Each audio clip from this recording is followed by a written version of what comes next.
Hi everyone, in this tutorial we're gonna go ahead and create our first Android application, the Hi World app. So we need to just open the Android Studio and then it's gonna open the IDE for us. And by the way, IDE stands for Integrated Development Kit. It's like a word processor but with a lot of more features and more complex than a regular word processor. Okay, and first we need to click on the start a new Android Studio project, and for the application name just type in Hi World. For the company domain, Google suggests that you type in your company domain or your own domain, but if you don't have any domain at all, it's okay, just type in yourname.com.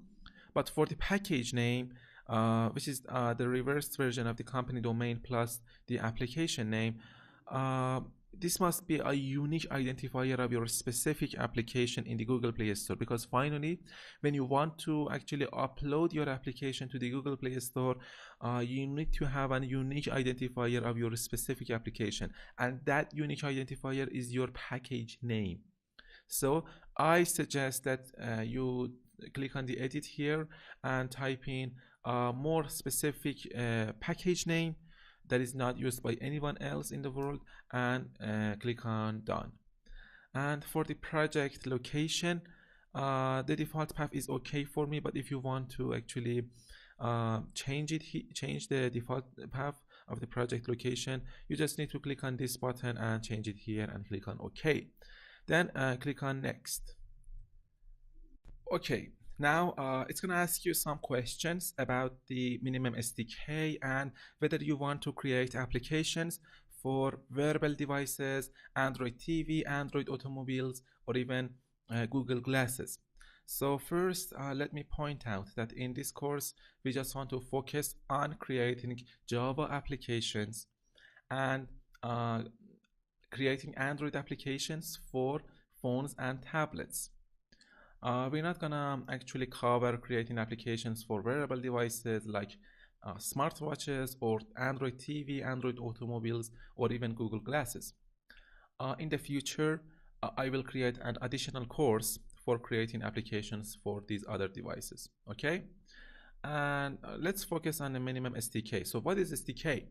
SDK stands for Software Development Kit, and the minimum SDK for my application, as you can see, it is an API 1 Android 1.0. So what this means? It means that this is the version of the Android software of the Android operating system. Okay, Android 1.0. And this is going to be the minimum version that your application is going to run. Okay, for example, if I choose Android 2.2 Froyo for my minimum SDK, and if someone runs Android 1.0 in his or her own Android device, he cannot even download and install my application, because the minimum SDK for my application is Android 2.2 Froyo. Okay, so let's read these lines.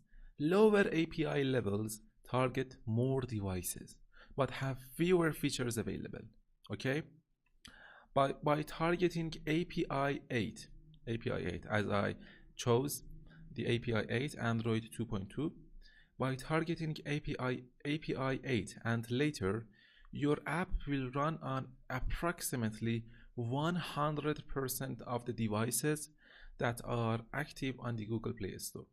So it means that everyone that can run our application in his or her device. But in this way, fewer features are available for us, unfortunately. But if we choose API 16, we are targeting 94.8% of the devices that are active on the Google Play Store. Okay, it's great. This number is great, and we have a lot more features available for us. Okay, we can create awesome, great looking applications and upload it to the Google Play Store. if you choose API 16, and I strongly recommend that you choose API 16 as your minimum SDK. Okay, so let's click on the next. Now, as you can see, these are the different types of projects that you can actually create. These are just templates for getting you started. We're gonna choose blank activity template for our high world application.